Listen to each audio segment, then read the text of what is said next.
To celebrate an incredible year and bring in 2016, myself and two friends headed out to Copenhagen in Denmark for a 3-day break.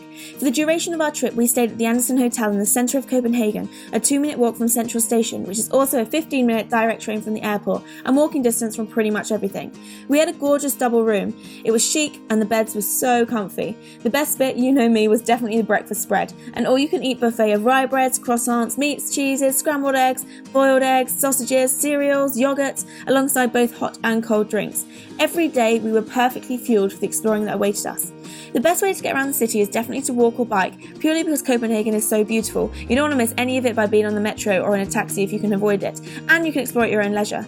The only time this didn't apply was on our last day when, true to the Danish winter, the temperature dropped to -5, so we combined walking with a few buses and a lot of coffee shop stops.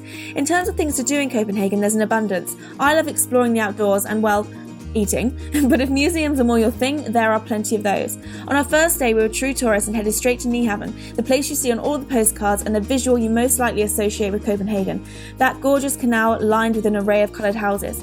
We ducked out of the cold at the first opportunity possible into a little Italian restaurant. The main courses were priced around £13 to £27, considerably more expensive than your average meal in London and definitely more on the luxury dining scale. Dining on the canal is gorgeous though, should you have the extra budget. We continued off the canal and found Wokon, Triadeli and this gorgeous brewery where we dined for around £8 each, more in our budget. At this restaurant we got to try the popular Danish dish, smørrebrød, something you find on most menus, which is an open sandwich with a dark rye base filled with toppings such as meat, fishes, cheeses, chutneys and pickles. On the streets of Copenhagen, it's not uncommon to find stands of mulled wine, bakeries, coffee shops, and most pleasing for us, waffle and pancake shops. Just like this one. If it's a nice day, grab your lunch or waffle and sit by the canal. Here you can watch the world go by, chill out for the afternoon, and even jump on a canal boat tour, a great way to get another perspective on the city. The Grand Canal Tour is one of the many things you can get free with a Copenhagen card. I'll put more info on that below. A 15-minute walk further north of Nyhavn is the Little Mermaid, another spot hot with tourists. The walk is unsheltered if you walk by the river like we did, so if it's cold out and a little breezy, you'll want to remember your coat.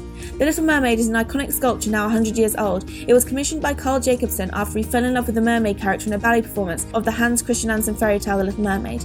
Whilst we were in Copenhagen, we also explored Rosenborg Gardens, a lovely spot to run through if that's your thing.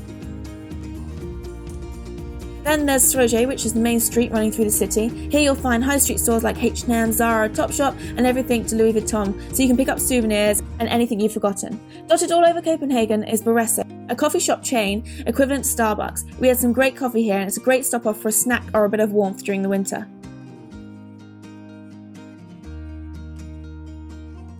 We also dined one evening at Café Zurich, just off the Stroge, where we had some super yum food, notably my quesadillas. Again, another great place for brunch, lunch or dinner that won't eat too much into your budget.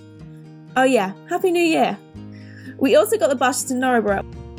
Often described as vibrant and youthful, Norrebro reminded me a lot of Shoreditch in London. Sophisticated coffee shops, art on the walls, graffiti, a quirky dress sense, and shops filled with vintage wear. It was pretty cold when we were exploring, so we nipped inside to the Coffee Collective where we indulged in some more gorgeous coffees and Danish treats. Buses and metros are a quick way to get around if you have a packed itinerary, and also if it's cold. You can get both free with that Copenhagen card I mentioned earlier. Also, just going to show my appreciation for the spacious size of the underground, cough, London. Freetown Christiania is another very unique place to explore during your visit to Copenhagen. It's a neighbourhood completely independent from the Danish government, established in 1971. There's also Christianborg Palace, which if you climb the tower has one of the best views over Copenhagen. Now I love a view, but over New Year it was unfortunately shut, which I'm not sure is a usual thing or if we were just unlucky. You can also dine up at the tower restaurant, which is meant to be a gorgeous dining experience too. Then there's Tuvalu Gardens, a winter wonderland filled with rides, stalls, shops, restaurants and a billion fairy lights. Another attraction included in the Copenhagen card. I'll leave the link below so that you can see everything included in the card, and if you're keen on a fair few things that are included, it'll save you money to get one.